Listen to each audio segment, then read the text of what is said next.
It's Grow TV, where we grow together and learn about God.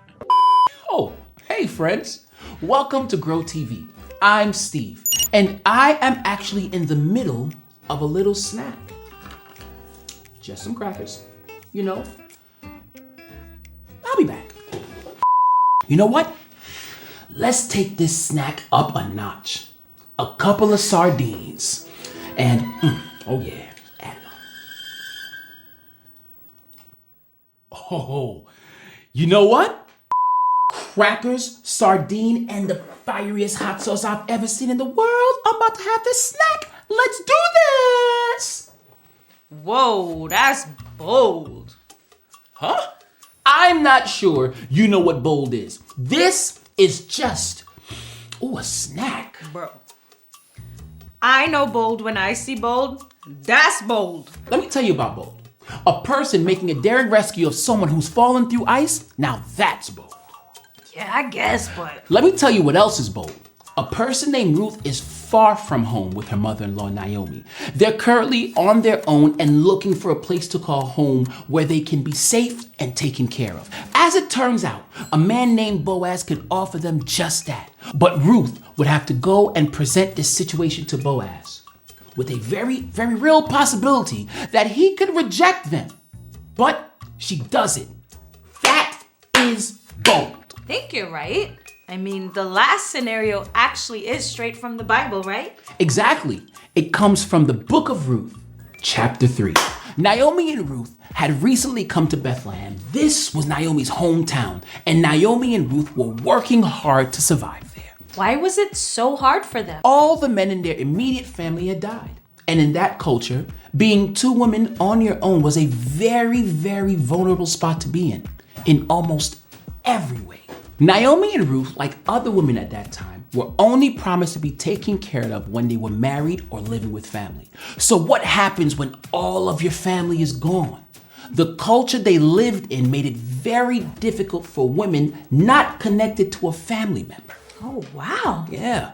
Ruth found work collecting leftover grain in the field that had belonged to a man named Boaz. Boaz was related to Naomi. He was a close enough relative that he could buy the land that belonged to Naomi's family and continue the family line. But he would have to marry Ruth to do so. Naomi came up with a bold plan. Naomi told Ruth to get dressed in her best clothes, then go to the place where Boaz was sleeping, lie next to his feet, and wait for him to wake up to see her.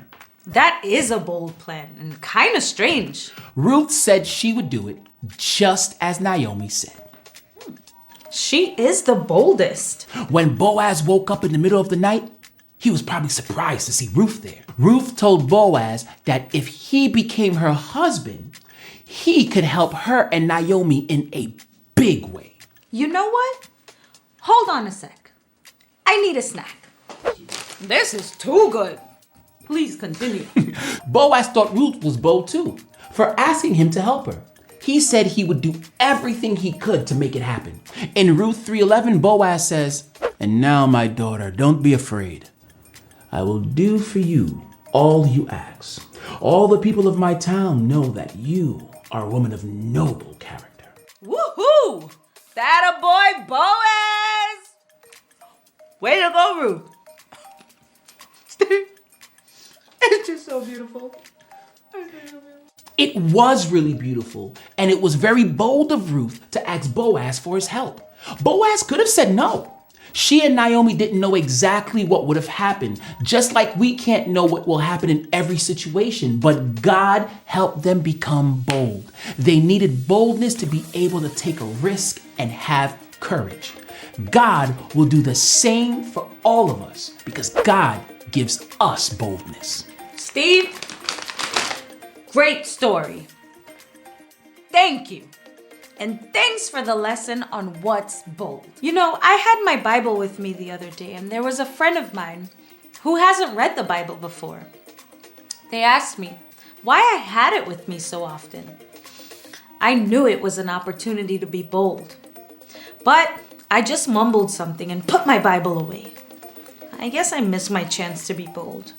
God giving us boldness doesn't mean that we handle every situation perfectly, but it does mean that you can have the boldness to take another chance. Oh, so like, what do you mean? What if you went back and said, hey, you asked me about my Bible the other day. I wanted to say more, but I didn't.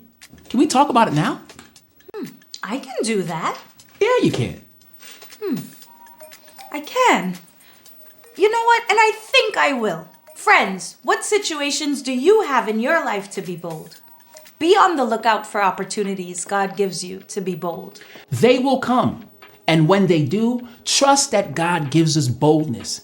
It's been fun learning about boldness with you and learning about some Bible stuff. It's always good to learn and grow together. See you next time. Bye.